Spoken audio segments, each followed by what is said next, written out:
Welcome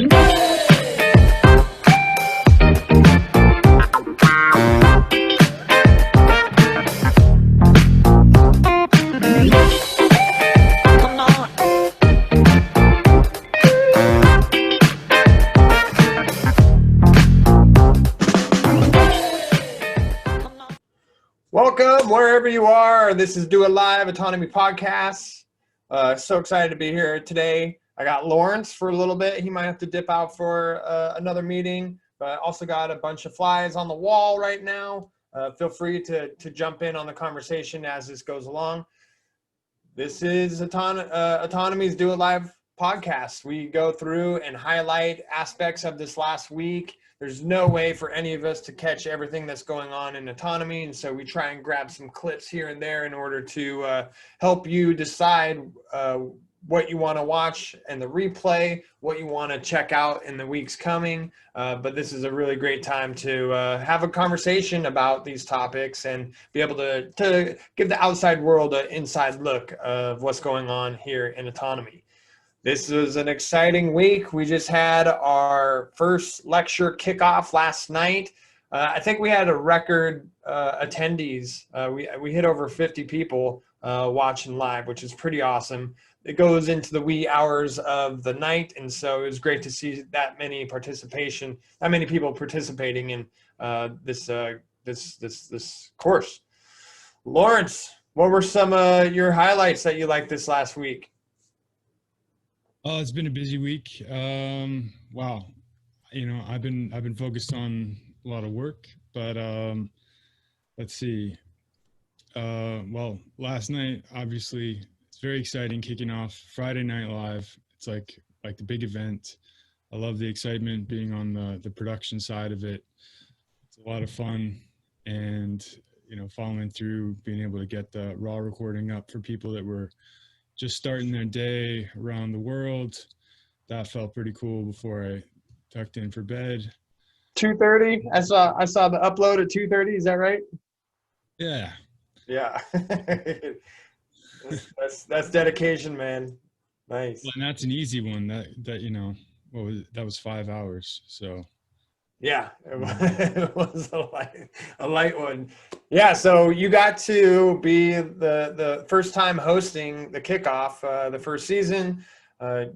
Luckily, you had a kind of good roadmap, and I thought you did a really excellent job. Super smooth transitions, no faux pas. To think back, oh man, I should go through and no, I don't even want to. But the mistakes that we did in our early seasons are almost non-existent now, to where we're just having this really smooth professional experience for everybody. And Lawrence, you mentioned it a little bit last night. It's pretty exhilarating, right, to be live and all this power at your fingertips, and to be in charge of this digital orchestra. Most definitely. And thanks again to you and Tyler for leading the way and teeing it up for somebody else to be able to step in and help out. And I was glad to help out last night. Tyler he's getting to spend some quality time with his mom, visiting.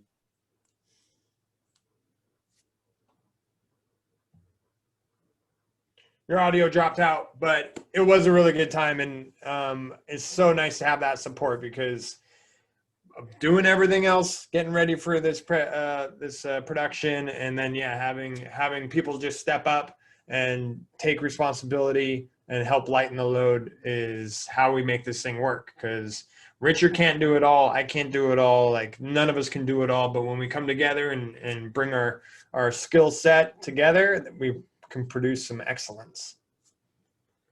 How's your audio now? It should be good. I think it's just me. It was the gate. I backed off the mic a little bit and dropped a little. So forgive me. Nice. You just played with your banana and got it working. Excellent. It's speaking from the diaphragm. It's not That's what it is. Yeah. Well, let's dive into this week here. So last Sunday, I had the pleasure of being a guest speaker on Agnieszka's podcast, Spiritual Revolution. it was a really cool conversation because I don't often get to talk about my past or my like spiritual practice. And so I got a little clip here just to give you a little highlight, but definitely I would recommend go watch that if you're interested. But I'll just jump into this right now. Oh, shit. Fascinating about that was up until then, there's just this nagging voice in my head of drug addiction and like wanting to score. And once I was told I was in a place where it was not possible for me to get it, that part of my brain was like, oh, okay, and like shut off. I was like, this is amazing. Like for the first time in years, I like don't have this devil on my shoulder telling me to like keep looking for drugs till I got them. So that was awesome. So I got 8 months of experiencing that in the Caribbean, and I did a bunch of cocaine because that was just what everybody did. You did cocaine to not be so drunk so you could drink more. And so that's what I did for 8 months, and then signed up for Vipassana, flew back because in the Caribbean, on St. Thomas, it's a great place to go to, but they have it in season and off season.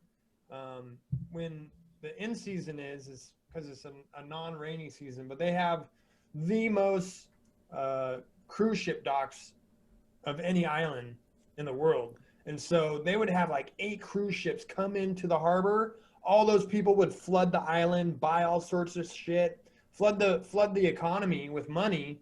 But then when those cruise ships stop coming in because it's rainy season, it gets really dangerous to be there because all those families, those local families that depend on that money, don't have it, and it's not safe being a white person on that island. So I got out of there, came back to the States, and went into my Vipassana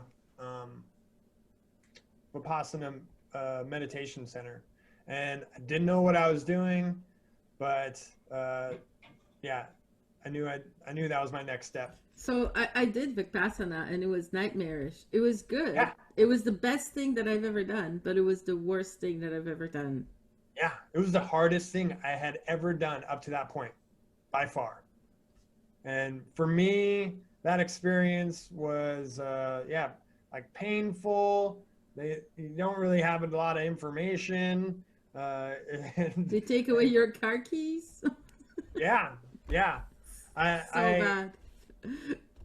Yeah, so it's 9 days silent meditation. You don't speak the whole time, and you like wake up at 5 a.m., meditate, you have breakfast, meditate, you meditate some more, then you have lunch, then you meditate, and then you walk around outside, do walking meditation, then you have dinner, then you meditate, and then you come in and you do the Dharma, into the Dharma hall, and then you watch like a 45-minute presentation. Propaganda video on Buddhism.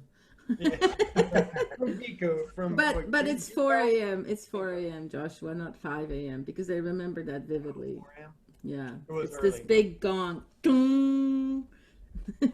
A really intense schedule, and yeah, I had a really huge aha moment on like day three, I think.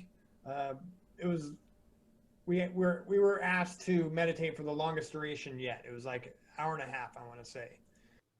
You're gonna have to go and hear the rest of that story back in the replay. But again, it was really great to recount just my own spiritual journey and all the challenges and drug addiction that I pulled myself out of in order to be here with this awesome crew today.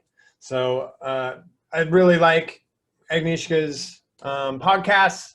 I think being a holistic individual, you need to have all aspects of yourself developing. And so it was great to be able to talk about that. Catch her podcasts at, I want to say 7 p.m. on Sundays on Pacific time. Yeah, but they're awesome. Is she on this call? No. Otherwise, she'd be definitely hopping on board and talking about this. So next up, want to show off a little. We get to do spoilers here and show things off before they really kick off. But we got some new season 3 swag coming through. I just ordered. I ordered a sample like a week ago. It's going to be here on Monday, but we got new t-shirts. They were designed by Autonomy graduate Tori. Really excited about being able to get these season 4 shirts. High quality, and we get some great new designs and awesome conversation starters, right? You're just standing in line. Someone's like, what's autonomy? You'd be surprised how many people don't know the definition of that word. I really had to get clear on it once we joined Autonomy, but it's a great conversation starter. And from there, you can use your affiliate link and help other people out. I like the be excellent to each other one. Seems like a lot of people you run into, they're like, I thought I was supposed to be horrible to everybody. Right. You would think that. Jason Ross, thanks for coming on camera and joining us this week. What was one of the highlights that kind of stood out to you? Well, the first week's pretty much about mindset, and that's definitely very foundational in becoming autonomous. You're never going to get autonomy if you don't have that mental foundation in place. And I always love hearing Gatto. Listen to that interview probably 5 or 6 times, so always good nuggets to be pulled from there that you don't even remember hearing the last time. Oh, it's just a fire hose of information. Yeah, there's no way to absorb it. And then there's all the sources down below because they're just skipping across the surface. So. Oh yeah. Pop-up video. Yeah. Well, thanks for joining us on the podcast. You have a podcast of your own, is that right? What's the name of it? When is it? And what's it about? Well, you can find the podcast online, but it's a radio show originally, so it's for the local Carbondale, Illinois community radio station. It's on Monday, 3 to 5 Central Time, and it's called Essence of Anarchony.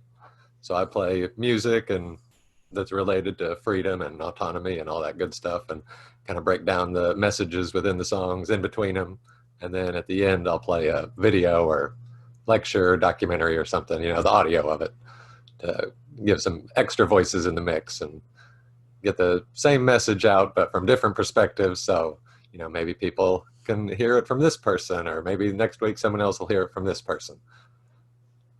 Awesome. Yeah, we'll throw that link into the group, the chat room, and maybe we can get it on the calendar so that we can all tune in, and you can stream it inside the community. Okay, yeah. I'll get on that. All right, moving through the week, this is just kind of an inside look. We had a meeting with our core team about this new software called Notion. It's a productivity tool. To really easily describe it, it's essentially like a build your own productivity life system. That seems kind of vague, but that's it in a nutshell. And here's a little inside look. We're creating like a system in order to storehouse data and be productive as our Autonomy Unlimited business. And I'll just show a little bit something that I found useful, because am I sharing the right screen? Yeah. You guys see my Notion? Yeah. My focus zone? Okay, cool. So this is my alignment zone. This is, I think, the part that Joshua was kind of talking about with focus and alignment. So you can see my pillars. And I think this relates to areas of responsibility and getting things done. And you can see here I have all the habits and routines that support those pillars. It shows what projects are assigned to what pillar and what task I have in those. And then I can just scroll down and I can kind of see how this pyramid all connects together. So, you got your goals and your outcomes for those goals that feed into that pillar, and then your execution. I kind of saw this as the trivium almost. I superimposed that a bit on it a bit. Because there's probably people here that maybe haven't watched all of the August Bradley videos. Will you guys give a really quick synopsis on pillars, pipelines, and vaults so people understand what you're talking about? Okay, so pillars would be the areas in your life that you want to sustain or keep at a certain level of comfort, or maybe areas in your life where you want to build out and expand and make stronger. This would be areas of responsibility and getting things done. So these are all the areas in your life that you have responsibilities in. And then goals would be things that bring you closer to maintaining a certain state within for that area of responsibility. So for example, I have business goals right here, and these will bring me closer to maintaining or getting to a certain point in that area of my life where I'm comfortable. So thought leadership, build an audience. I want to start to build an audience for myself, and that will get me closer to achieving a greater level of comfort, or just a higher level of value in that area of my life. And a goal would help support myself. And a goal would have multiple projects in it, right? Yes. Yep. So this goal is to get some YouTube subscribers and build an email list.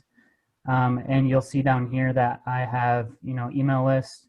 I have some projects here. So I have a content push, which is just me writing articles for my blog, and then a poem push. And these are also things that, if I go into here, I can show you that I have all my content linked. I have all my tasks linked here, so I can, quickly move around the pyramid. And this will show me that, okay, I have this outcome that I want to achieve, and these are the projects that are leading me there. And I could also go into properties here. Okay, so let me see here. So you're either falling asleep or like you're at the edge of your seat right now, depending on your personality type. I get really excited about things like that. I'm very analytical, and so I like to have tools and things organized so that I can stay productive. This system is built off of August Bradley's. You can look them up like on YouTube, August Bradley Notion. Look that up. He's got a full series on how to create this life system, and you can get as nerdy as you need, or very hands off. And like I just got this set up for Lisa last night, but there's an action zone where you can just put in your next step. What's your next step you got to do? I gotta go to the grocery store, get some eggs. Cool, put that in there, and then you can just use that little section and start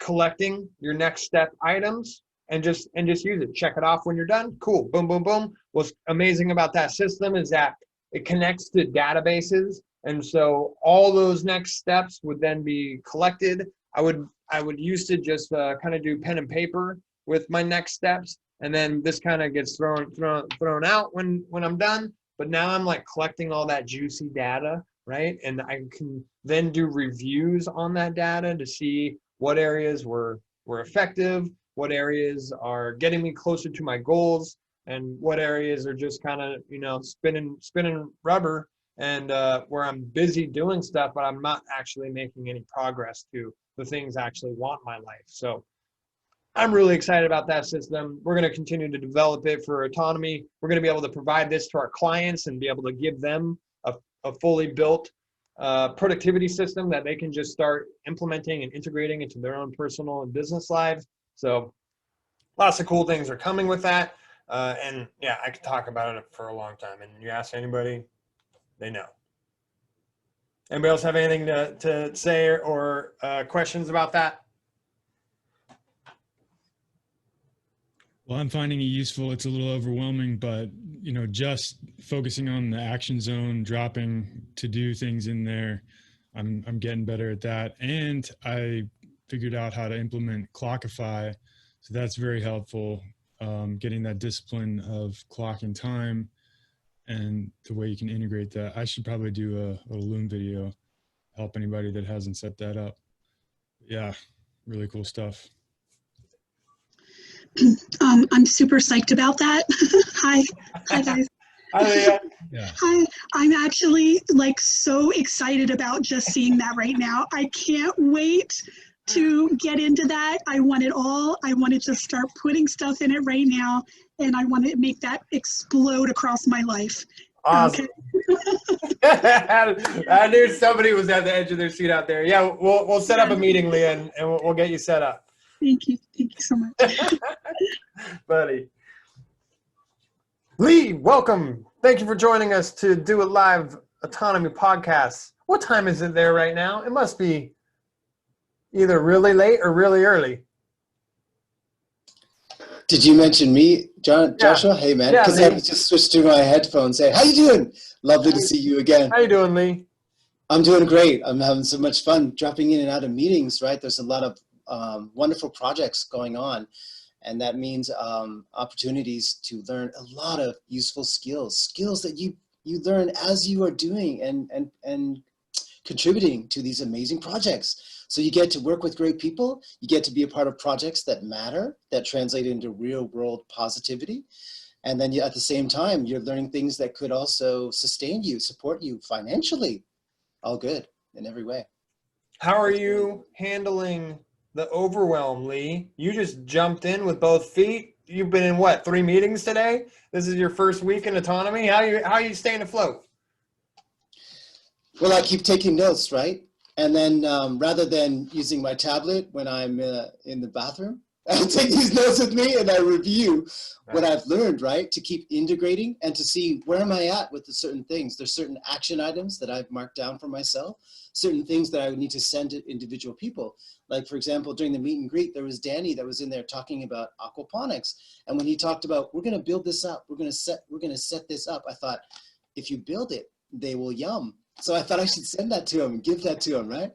I wasn't aware of the copywriting and all that stuff and what comes out of me all the time. I've got books, I got journals and stuff. So now I can share that with great people. Awesome. Yeah, that's fantastic. Well, yeah, good to have you here, and glad you are navigating.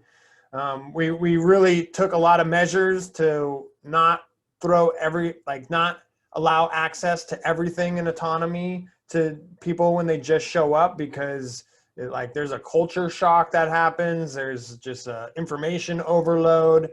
There's not a lot of signs in Autonomy, right?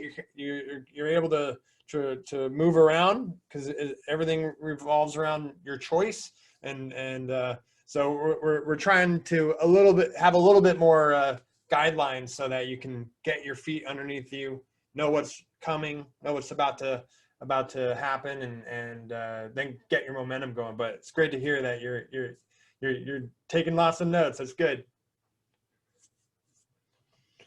Well, last Tuesday we had Benny Wills conclude his Parrhesia course. He came up with this idea last season to put together a course on the art of public speaking. This includes how to speak to loved ones. This is such a sensitive time that we're in right now, with sharing information and having important conversations about what's going on in the world with your loved ones. I definitely can relate. I live on 5 acres with my in-laws, my wife's parents, and they listen to mainstream news, and so I need to contend with that kind of narrative on the property and how to have these conversations. So the worst thing that could happen is that we stop talking about stuff because we don't know how to navigate the minefields that are out there. And so Benny Wills put together a course all on like how to speak effectively, how to speak to your friends and family so that they actually listen. Like one quick tip that really stood out to me is like, don't use a declarative voice when you're like saying like, you're wrong, this is the truth, right? Like nobody wants to hear that, especially when they're holding up other opinions. But you can like say like, well, this scientist said, or this person over here said, what do you think about that? It's less threatening. But yeah, he concluded this week, and it was really cool because we got to hear like the story of Benny Wills himself, how he grew up, what he experienced in his life that got him into acting, and got where he acquired all these skills to be able to speak on camera, become a poet, speak on stage. I honestly didn't know he had so much stage experience, and got to hear like these really cool stories of how he was like part of Home Alone and the Addams Family, and like it was really cool. I told him off stage that just growing up in this culture, we naturally look up to Hollywood stars and growing up on TV. And so even though I know better and just kind of know how like corrupt and rotten Hollywood can be,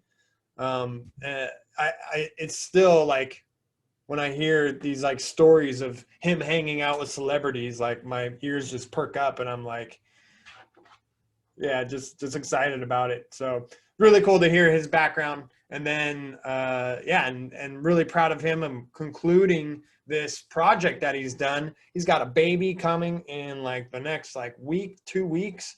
And so he was able to get his project up off the ground. Now we're going to be opening it to the general public in the like probably right after the baby's born.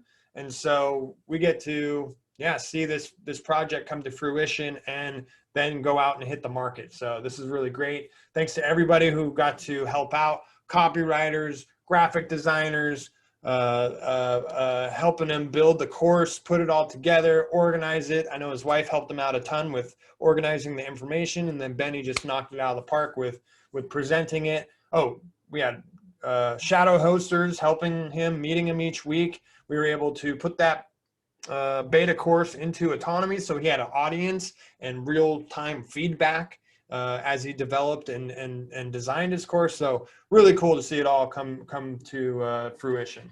Anybody have any comments to say about that? I don't have a clip pulled up, but was there any like great points or parts that you really wanted to talk about?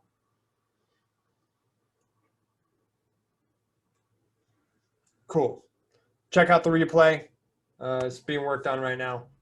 Next up, I got a really cool testimonial from, this is Gabriel. Gabriel's he just got upgraded to a freelancer in Autonomy Unlimited. I get to work with him all week long.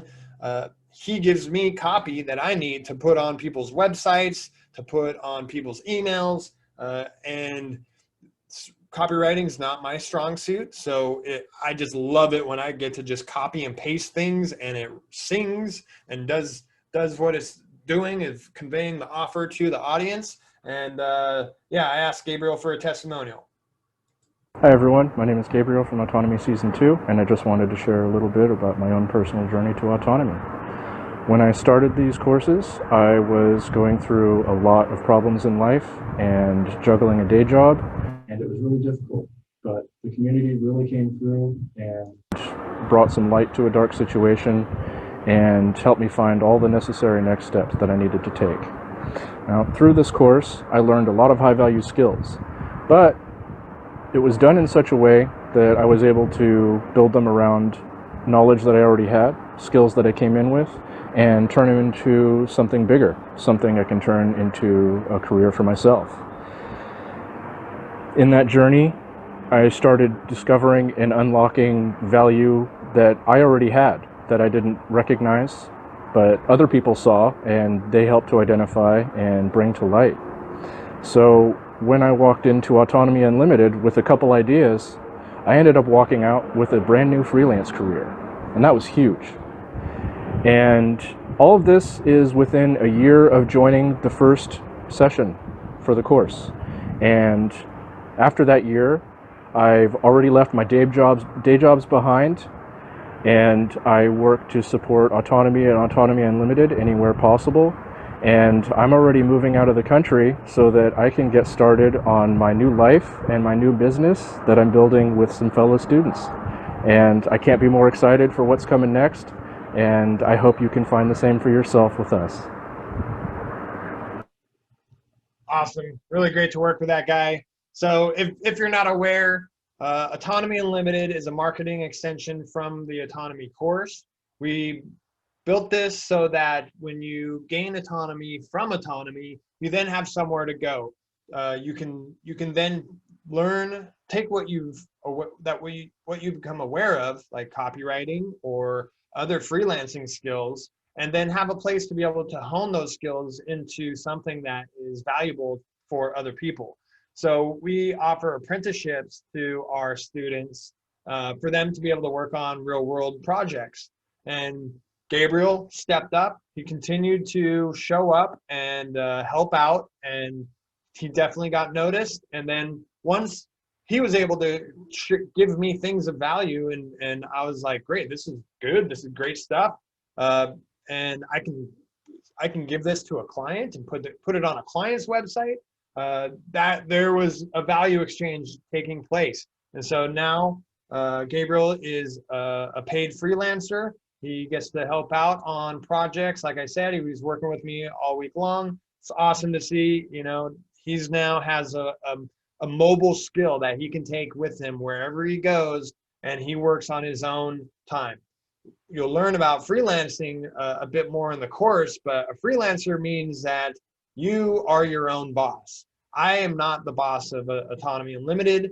I work with a team of freelancers, and that means that I don't get to tell them when and where they show up. Everything is a voluntary action, so that we all just have and carry around our own integrity. And if you start missing meetings and stop showing up when you say you're going to be, then you are automatically losing opportunities naturally. There's a natural feedback mechanism in there. And so what has happened is we have this amazing synergistic team that wants to be there, wants to be their best. And from that, we just have, just amazing output from that. So you'll learn more about Autonomy Unlimited. If somebody's watching this on the outside, we are for hire. You can go to autonomyunlimited.com and fill out a form and jump on a meeting with us. If you have a project, if you have a website, if you need some marketing help with a current project, you can hire us in this amazing team and experience everything else that we're bringing to the table. Moving forward, okay, we had also Derrick Rhodes this last week. He is putting on a presentation called the Holistic Self-Assessment. We talked about this a little bit last week. I got a little clip, and then we'll just open it up to discussion after this. Each of the previous chapters has focused on self-image and individual principles, goals, and habits. This chapter is about looking to your relationships for unhealthy habits and tendencies that will not help you grow into the highest version of yourself. And again, this goes all the way back to week 1, where we were asking, who am I? Looking at the ideal version of ourselves, the person that we might present or, kind of put on stage. We talked about that, that metaphor, or, combining that person that you present to the world and maybe through social media or whatever, and the person that you are in your private life, or the person that you feel you are inside internally. So this chapter is about looking for our relationships and looking at unhealthy habits and tendencies that will keep us from achieving that highest version of ourselves. Think of your most immediate relationships with those you see on a daily basis. These could include your significant other, your family, or your coworkers. Think about other people you have relationships with, but do not necessarily interact with on a regular basis. These could be associates you see in your social circle, at work or school, or people that you interact with via the internet. What is the nature of these relationships? So as I said, right here, I would like anybody just to, reflect. You don't have to say anything out loud, but just sort of pause and reflect as we're thinking about people we have relationships with, some that are very close and immediate and people we talk to on a daily basis, other people we speak to maybe once a month or once every couple of weeks, and different types of relationships. But whatever one you would like to become aware of for the moment. Again, it could be your spouse, etc. But as you go through these, and the goal of this chapter is to kind of take notes on some of this information as you start to answer these questions. So Derrick is putting together a holistic self-assessment, like it said, and this last week was about relationships.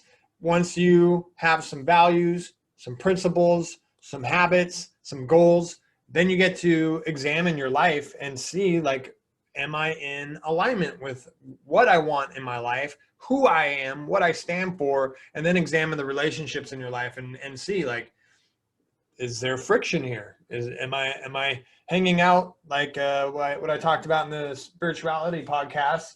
I used to hang out with a bunch of like drug addicts that were selling drugs, doing drugs, partying, didn't have any principles, and basically my bar to be my friend was, do you smoke weed too?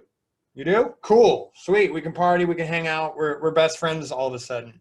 And because of that, the quality of relationships and individuals I had in my life was like, the bar was pretty low.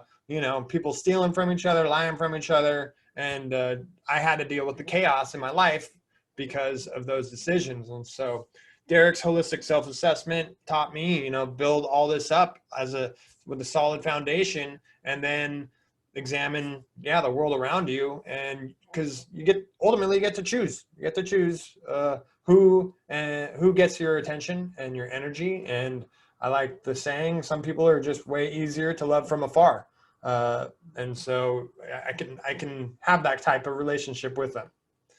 Anybody else catch this week's holistic self-assessment or have anything to say about that? I didn't catch it this last week, but one thing I like about that course is, so many people don't have any kind of foundation. It's like they've just built this whole life on a salt marsh, and just their internal system degrades it, and it all crumbles and falls apart, and then they don't know what happened. But the more foundational work, the better, because it's just so necessary out there. Yeah, you get stuck in, I can say this from my own experience, you get stuck in damage control, and then instead of instead of actually identifying what's going on, you just blame everybody else. You blame everybody else for your shit, and then that just keeps a perpetual experience going on. Oh yeah, you try to keep working on the effect and don't even realize what the cause is. Yeah. So Just go for it, Lee. Just like Jason said, different people come at it from different ways, right? Different schools to try to fix whatever it is, right? I think, Jason, you had a good point. When I listened to Derrick's presentation, one thing I really liked about him is that the slides were up there, and then he gave a lot more. He gave like anecdotes, case studies, all kinds of information, and he worked through whatever the topic or that milestone was in the presentation. Some people just, they just read all the stuff that's on the screen. We all have a very high reading speed, so you don't necessarily want that for your audience. I believe Richard said one time, anger or fear, is a placeholder for other things. I was thinking from what Derrick was sharing, that love is not a placeholder for certain things, certain work you might have to do. Absolutely. Yeah. So Derrick wrote that book, The Holistic Self-Assessment. It came out, I think, like 2 years ago. It's like 36 pages. It's short.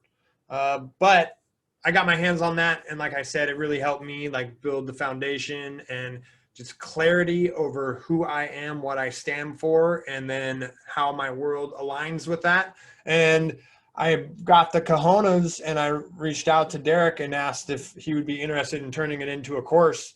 And he wanted to do that already. And so, it really like worked out. And then Autonomy got to step up, support him with that. We meet with him every week now. We help out with shadow hosting. We help out with copywriting and coming up some graphics and for the slides and all that. So again, we get to support those influencers out there that are influencing us. Dream come true. And now this is into a much more in-depth course than just the 36-page book was. So that and also in addition now into the University of Reason, when you join Autonomy, you get to experience this course, which really is like foundational in figuring out who am I. Thanks, Lee. Don, thanks for joining us. Feel free to hop in anytime. Hey, thanks. So far, I've noticed of all the autonomy things I've heard and the autonomy related type podcasts and things, there seems to be this overarching, and I don't know where I'm going here, so maybe I'll just, bear with me, right? But there seems to be an overarching theme here, which is like choice, right? Which is sort of similar to where I've been thinking, doing some philosophical writings as well, was like, the thing that defines human beings a little bit differently is that we're at a place that's like a crossroads or a fulcrum in the universe where you can actually make choices and decisions. And it's like all the things you're saying about this, like the holistic self-assessment, you're talking about the relationships, right? Same thing there. It's like, this is your opportunity to make a choice. And so many people end up in the dark situations they end up in because they're not recognition of their ability to make a choice. Because there's some extent definitely to which external forces can limit your choice-making abilities, but ultimately the human consciousness can't exist in a place without choice. It's always some kind of choice. Even if the choice is like, look, I'm not going to do this. You can hit me if you want to. But so like, there's all these different classes and things I'm hearing. You have the Spiritual Revolution podcast and all. They're all talking about individuals who've come to, make a choice in their life. And you're like, I'm taking the reins and this is what I'm going to do. And then that software you were showing too, it's like assisting the choice. It's like saying, like, here's how you can make better choices. Like, look over here, and this is what's going in your life. Here's what's happening. Here's the data from which you can then make a choice. It seems like the things that limit our choices in the world get their power from, like, discarded mental processes from other people. Like, I'm not going to think about that. You think about it for me. And then all of a sudden, Bill Gates is telling you what you should have in your bloodstream, and then it doesn't really work out as well for you. Yeah, the king of viruses. Yeah, excellent observation, Don. And really, it all starts there. Like that, you either got choice or you're choosing not to have choice, which is still your choice, or which the hidden thing in there is that you're outsourcing your choice to somebody external. And if you don't know you're doing that, then first step is becoming aware of that. If you feel like you are, that you don't have a choice that's happening, you need to really examine, like, are you breathing? Are you, do you have a pulse?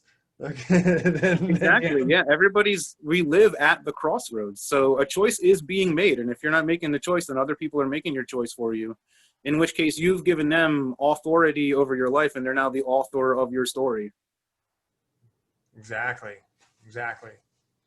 Well, cool, Don. Thanks for pointing that out. That's really great to hear that, there is a common theme in autonomy, and it all starts with taking responsibility.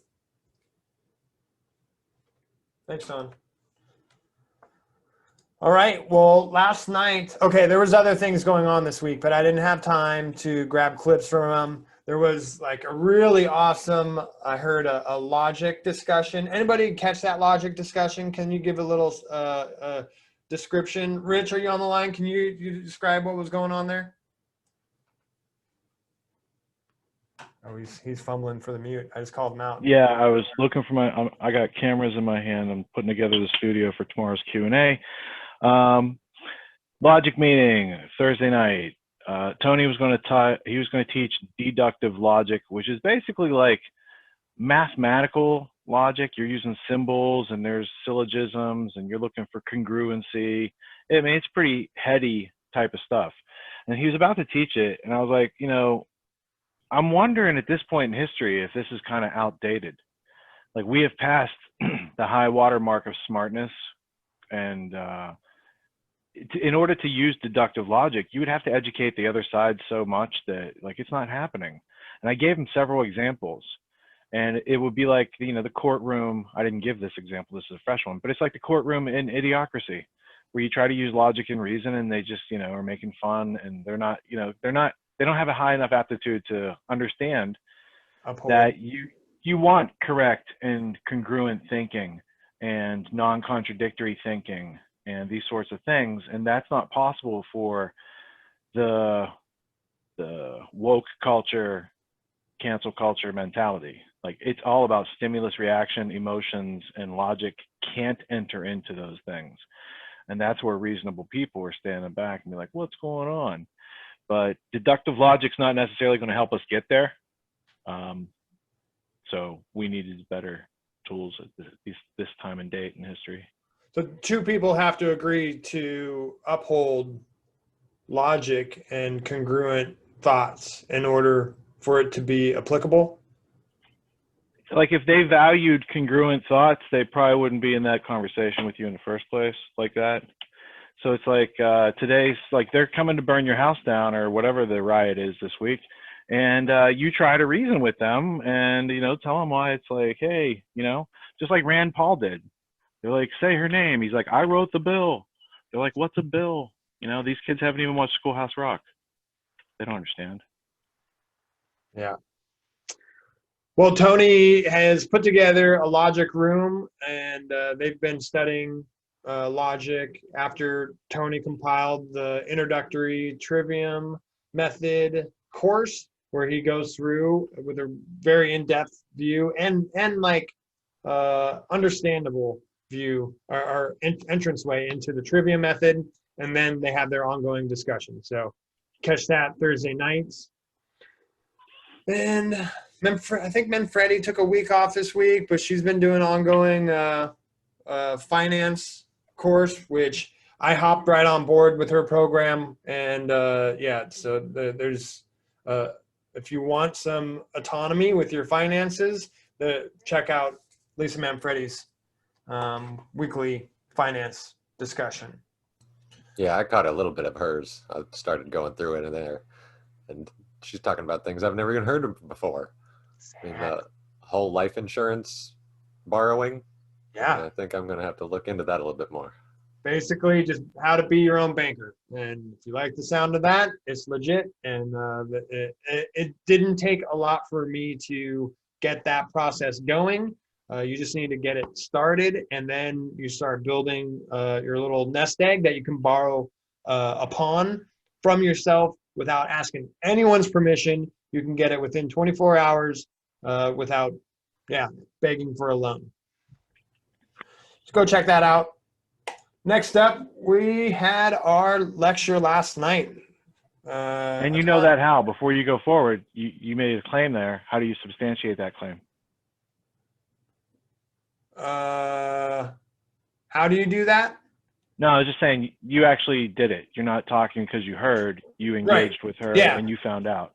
Yeah. I got connected with her partner. We had a series of meetings that lasted about 6 weeks. We met every week, and he went through, told me the mechanics, how it works, where the money comes from, where your money's going, how that system is able to be set up, and how you're able to, I describe it just as a place to stuff money under your mattress that's tax-free, and you're able to then pass that money on to your children without the death tax taking place. That's called legacy wealth transfer. And also you can borrow upon that pile of money without losing the interest that pile of money is growing.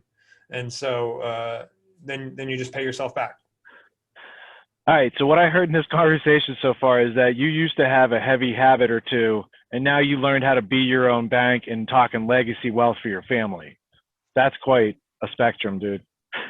Yeah, I used to constantly overdraw my bank account, so I have come quite a long way. You've come a long way. You've come a long way. Well played. Yeah, thanks. Yeah, if that just perked your ears, go to Lisa for the data in depth of all that knowledge.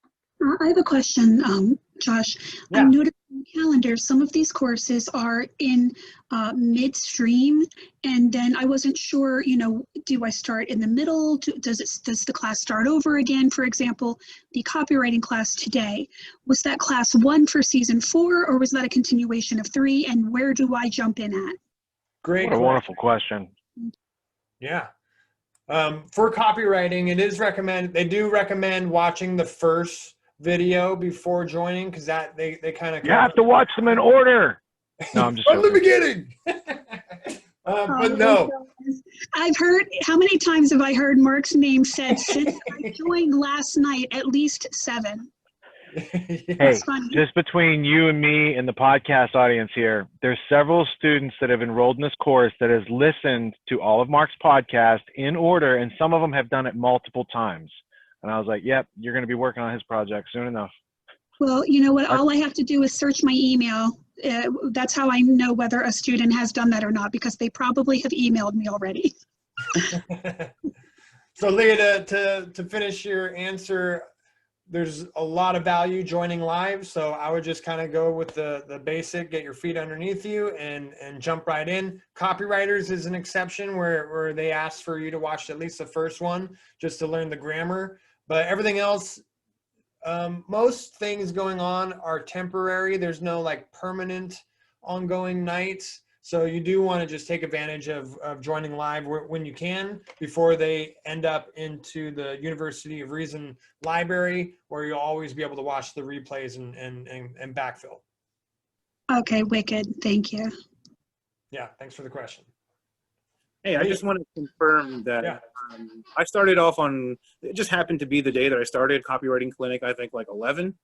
And then, so if you go back to the first one has some basics. And then from then on, you can just choose a topic that seems of interest to you and you can see them explain it, or even just stopping in for a good 20 minutes on any of their classes. Within 4 minutes or so, you'll see an idea you wouldn't have had on your own. That's pretty interesting. And then it'll give you some tips on how to continue on with whatever, that's a landing page or whatever. Awesome. Lee, you good? Were you about to say something? Nope, I just wanted to say thank you. Okay, perfect. Like she said, about dropping in, like everyone told you, that's a great question. And when you do that, you might have something, likely have something to offer, or just being in there might spark thoughts that maybe if you check the canned version might not. And seeing how people interact in this community and how ideas are expressed and taken on board by other people who are very good at recognizing valuable input. I think that's beautiful to see. Well said. All right, well, last night we had our first lecture for the season. I'm just going to give a little sneak peek of what took place. This is the kickoff. We got a bunch of great new questionnaires in the mix. Thanks for the question team for getting that set up. And then we have integration exercises. But I have a little clip from Q&A at the end to just kind of give everyone a little taste of what we got going on. And then we can talk about any of the slides or part of the lecture that stood out to you guys. All right, so we made it through the first lecture. That's about a third of a long lecture. So it was a short hike. We were able to get through it, and hopefully those who needed to go to sleep can go to sleep and watch the rest of it on the replay. Those of you who are here live and in person, whether it's tonight, this morning, or Tomorrowland on the other side of the world, this is the part where we take your questions, complaints, conundrums, whatever you've got going on and you want to bring it in front of the rest of the students, ask a question, get some direction, clarify something. This is the point in the evening where we conduct such activities. Who is going to be the first person off of mute? And while we're waiting, thank you, Lawrence, for riding shotgun tonight. I felt like, we had minimum technical hiccups as compared to other season lecture 1 situations. And how did you feel about it? Do you feel a breath of relaxation now? Did I put you on the spot?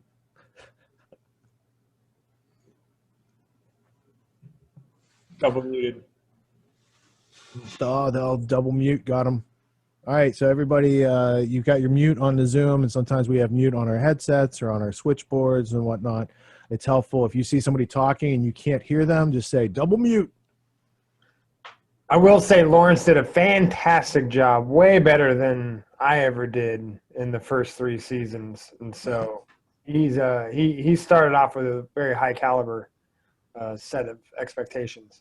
And those seasons are still available. I know a lot of people are scintillated and excited when they graduate, not only because of the potential of this course, but then they get access to the University of Reason library, which not only has courses like the Constitution course by Mike Badnarik and a 10-week ethics course by Bob Podolsky and several weeks of logic and several weeks of trivium by Tony Myers, but you also get Autonomy Season 1, 2, and 3. And if you stick around and just hit in what the beginning of the lecture and what the Q&A sessions were, you'll see how far everybody who's participating now has come. Because you can go back and see Joshua at his nascent, trying to get his hands on the controls. You could see me, just like you did in that video from almost, that's 9 years ago, almost 10 years ago now with John Taylor Gatto. We have all been been through a process of learning and growing and facilitating, and doing that in proximity of other people has an empowering effect. It's easy to get it's like when other people are dancing, it's easier to dance than if it was just like, go dance, It's the vibe. It's what people are into, what they're doing, what the activity, the attitude that they're throwing off while doing all these sort of things. It's not contagious, because that's a bad word these days, but it is something that's like easily bring-inable to your life, because we can't use the word contagious. I'll give it a thesaurus. Really great Q&A. We got to hear from people from all around the world. Anybody on the call have any notes or like favorite moments from the lecture last night that you'd like to talk about? I was really, I enjoyed being introduced to the concept of dialectical thinking, and being able to, take a look at something and use kind of out of the box brain power and conceptualization and relational thinking to be able to solve a problem. So that really, that stuck with me. Yeah, absolutely. I agree. I really like the part where he compared an employee and an entrepreneur, because Yes, yeah, and the yeoman compared to the proletariat, that actually, that concept now is something that I want to explore more, because I think it kind of illustrates a dynamic that we see. It's basically out of control. That the yeoman virtually doesn't exist anymore, and that's one of the most sustainable ways that a human being can subsist on this earth, and that's been essentially eliminated. And you see these agendas coming in.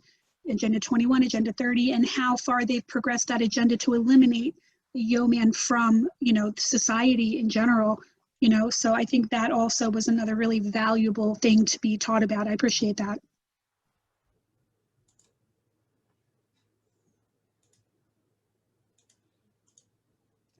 Anybody else have anything they want to recap? This was the good list that I really enjoyed to contrast, because I was not taught this in school. I was not, there was just one pathway moving forward, and the exit was my graduation certificate. And yeah, to be able to understand, hey, yeah, again, there's choice. You can choose to be an employee, and you can be happy doing that. So long as I would say in hindsight, you choose to do that, you can be a really happy employee. You can get paid well. You can take care of your family, and having that as your only option, unbeknownst of the possibilities that are out there, can really lead you to hating your job, hating the situation you're in, thinking that you're stuck. I can say this from my own past. I was a cook in a restaurant, and my whole resume was just cooking in restaurants. And I had no clue how to rearrange my resume so that I was able to go and do things that I actually wanted to do, until I learned about entrepreneurship. And this is when I started my own digital marketing business. But then I jumped ship and became my own boss. But I had to figure that stuff out on my own. Like I wasn't ever, no one ever tapped me on the shoulder and gave me that distinction. Well, and two, seems like entrepreneur gets a bad rap these days, and most people, you'd say that word and they'd think you're talking about someone who's twirling their mustache and swinging their cane, holding their big sack of money, driving their sports car. But I mean, on that list, it had hunter, gatherer, farmer. So entrepreneurs just making their way in the world and not relying on other people. They're just, being their best self. So there's nothing wrong with that.